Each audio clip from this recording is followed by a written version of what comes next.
everyone for another review by Fat Ninja Studios. I'm your host, Raging Antibody, and today we are stalking through the town of Haddonfield in Halloween Kills, a sequel to the 2018 reboot of the Halloween franchise. There will be major spoilers ahead, so if you want to see the film without any details, I suggest you do so before watching this review. Before we begin, however, please give this video a thumbs up, share it on social media, and subscribe to our channel. Don't forget to stab that bell icon to stay up to date with our latest releases. The film begins with Cameron, Allison's douchey boyfriend, walking home from the dance trying to reach her after their big fight. He comes across Hawkins bleeding out from his neck after being stabbed by the doctor in the previous film, and mutters the words, "He needs to die," referring to Michael Myers. Cut to a flashback of the original Halloween movie from 1978, after the events of that film where Michael has mysteriously vanished. A rookie Hawkins and his partner are trying to track Michael down and catch him. They come across a young boy named Lonnie who survived an encounter with Michael by curling up into a ball and realize they are right outside the old Myers residence. The two cops enter and sweep the building, the older partner going up to the sister's bedroom and looking out through the window. Suddenly, Michael appears from the bathroom, starts strangling the cop, and when Hawkins attempts to get him to let his partner go, Hawkins fires a shot, accidentally hitting his partner in the neck, and Michael struts off walking towards the stairs. Sirens begin to blare as the police approach, and Hawkins attempts a few more shots at Michael but misses terribly, as if Michael has some sort of force field around him, and then runs back to his partner telling him that he got him. Dr. Loomis is at the bottom of the stairs, screaming if Michael had killed again, while a ton of cops surround Michael outside in the front yard. A quick note here, though, the Donald Pleasance splice-in is pretty well done. The opening credits begin to roll, and we are now back in 2018, the same night where the previous film ended.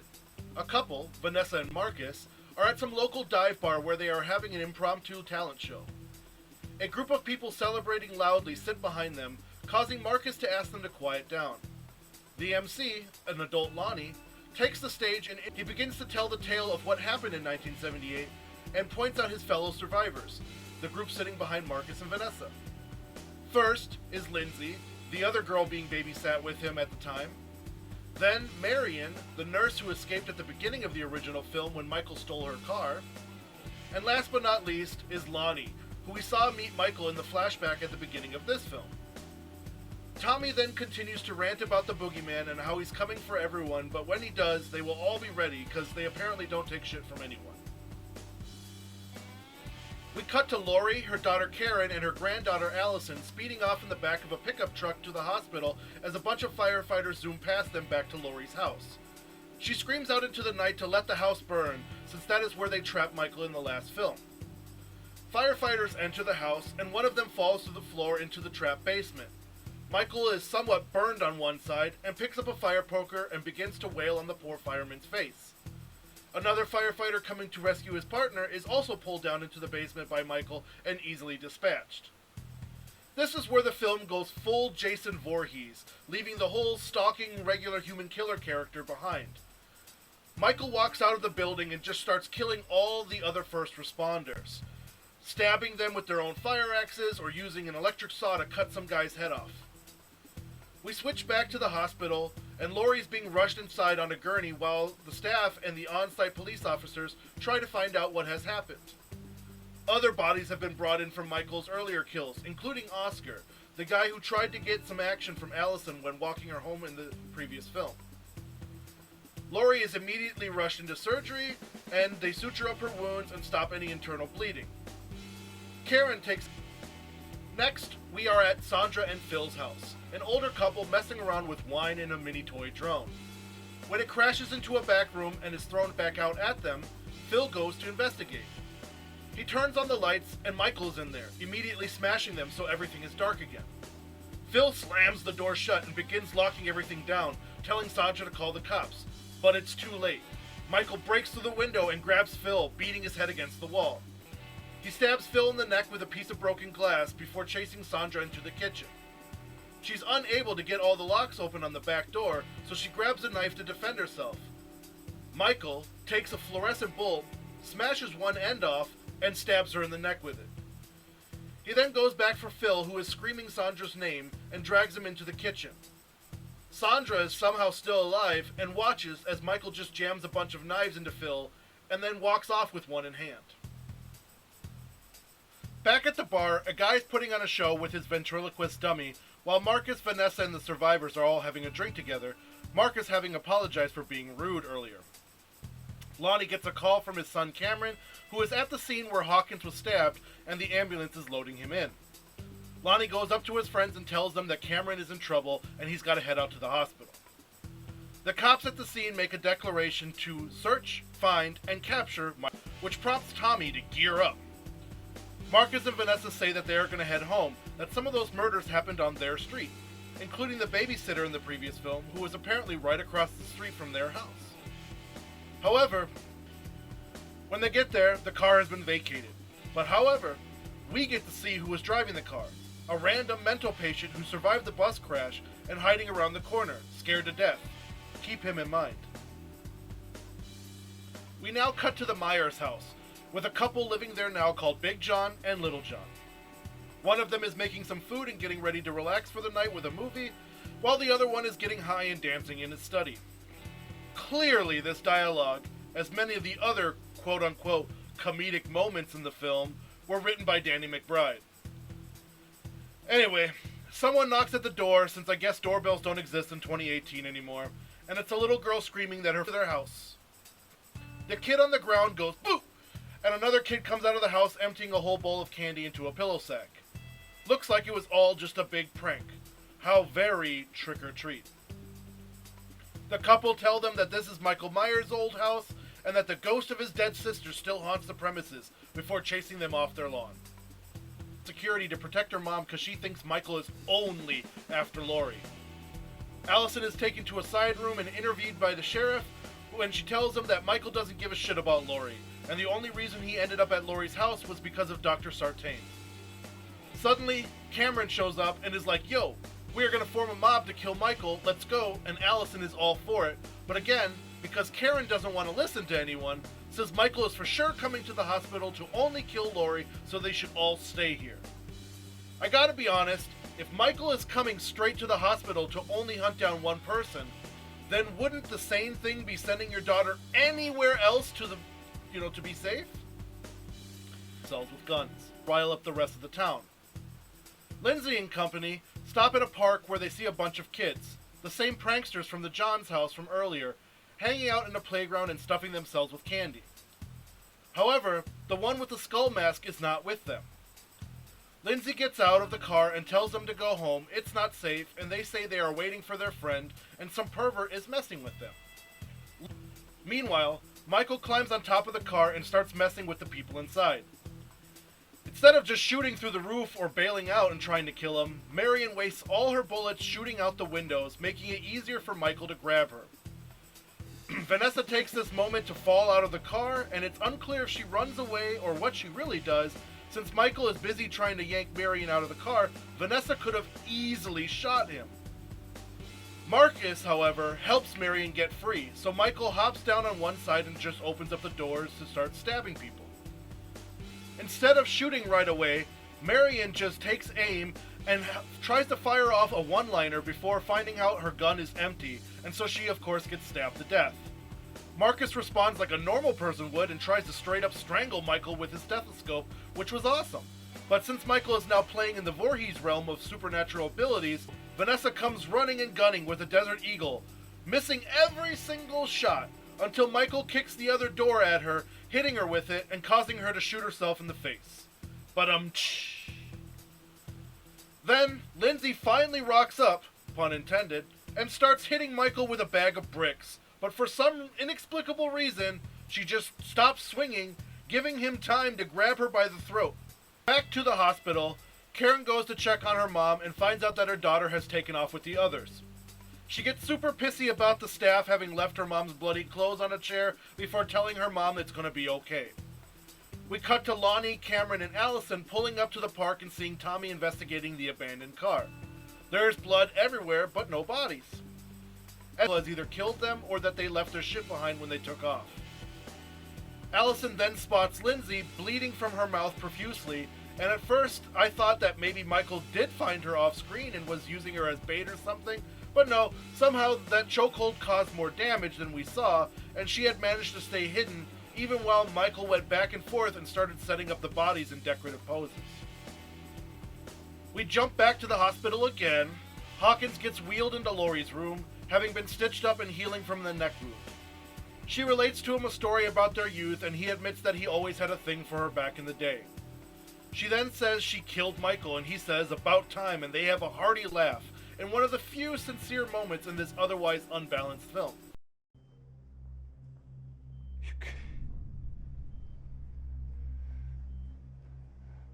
It's about time.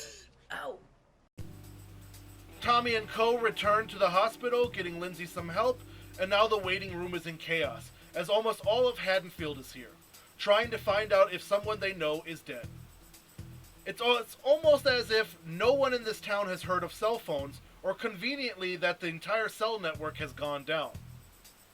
Tommy, in all his brilliance, tells the cops that they aren't shit and organizes a lynch mob by chanting "Evil dies tonight."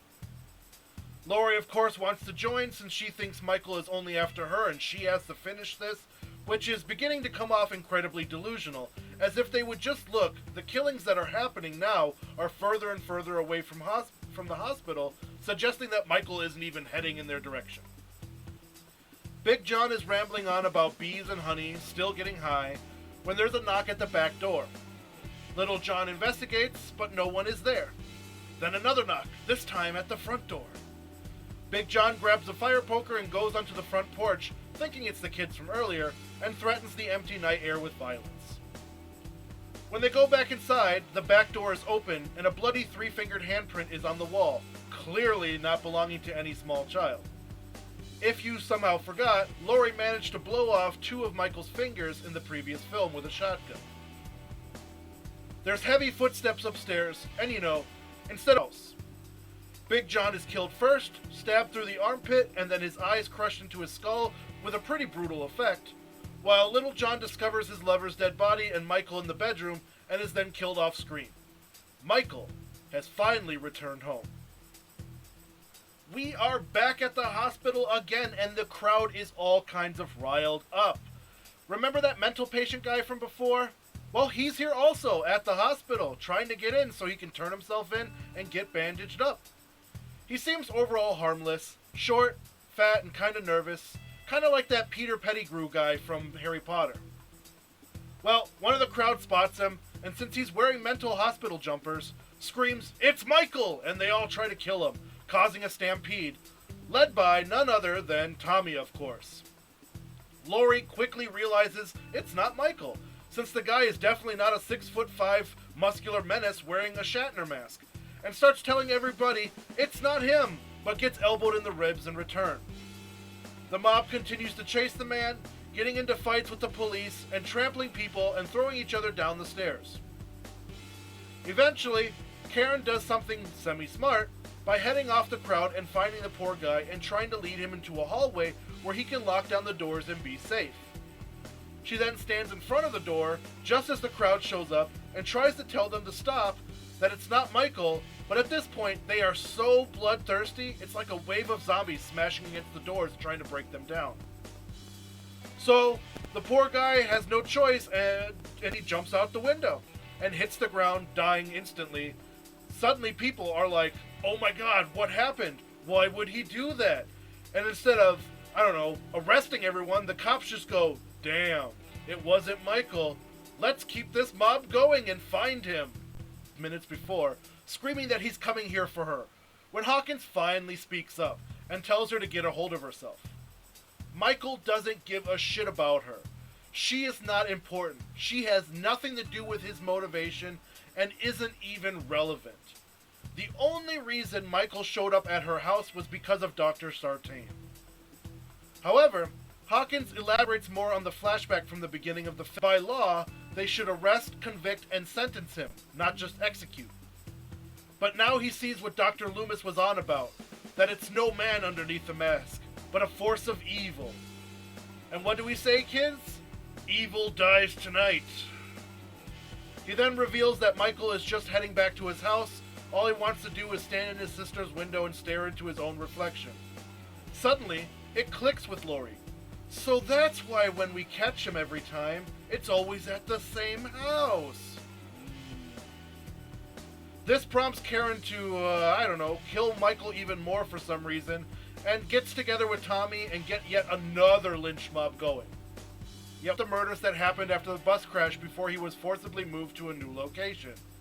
He just wants to go home, and people keep getting in his way or moving him.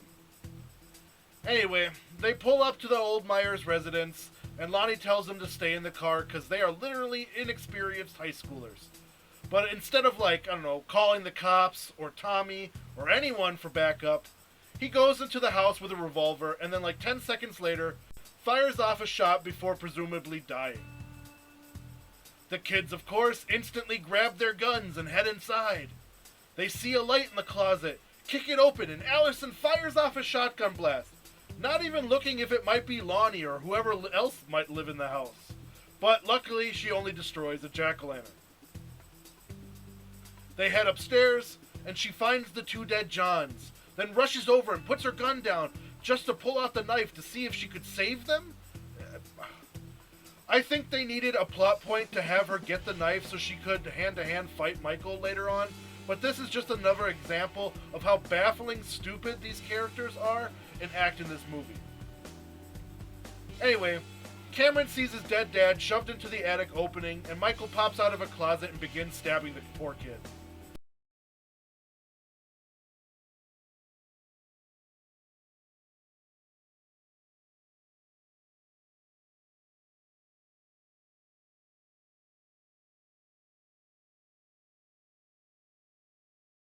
Then she does the dumbest thing ever. Not only does she toss the pitchfork aside instead of, repeatedly stabbing him, but she also then just stomps off his head, takes off his mask, and runs outside. The guy was basically down. She could have just started stabbing the hell out of him or used the pitchfork to, remove his head or something, but no. And why? Because she's got to lead him down the street to a waiting lynch mob for what the writers probably thought would be the coolest scene ever. Happening about Laurie saying that he's not a mortal man, the more he kills, the more supernatural he becomes or some shit. But whatever.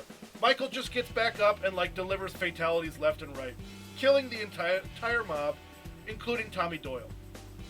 Karen at one point had left the mob moments before, just to go back to her daughter, and as the cops and paramedics are attending to Allison's wounds, no one stops Karen from walking through essentially a crime scene up into the sister's house, where Michael somehow snuck back into, and he stabs her to the death. End of the movie. I gotta say, this movie had some cool, gory deaths, but overall it was a tragic mess. It's definitely not a Halloween movie. This belongs in the Friday the 13th series or something. They straight up turned him into Jason Voorhees, an unkillable supernatural zombie man who just wants to defend his home turf, whether that be the Myers house or Camp Crystal Lake. Secondly, the people in this film are complete morons. I understand panic, and I understand that sometimes fight or flight kicks in, and we may do something dumb, but by far, the smartest people in this film were the old couple, Sandra and Phil. As soon as he saw Michael, he locked the door and was like, "Call the cops." The only reason he got caught was because he was old and on oxygen.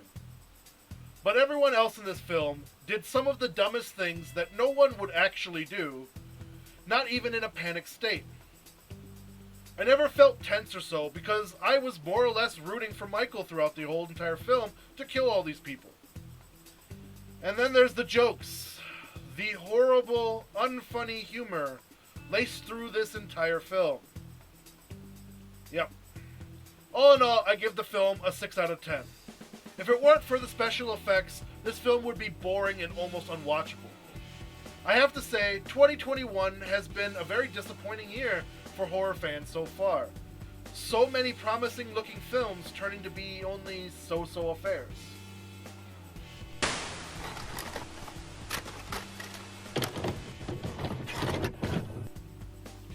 I want to thank you all for checking out our review.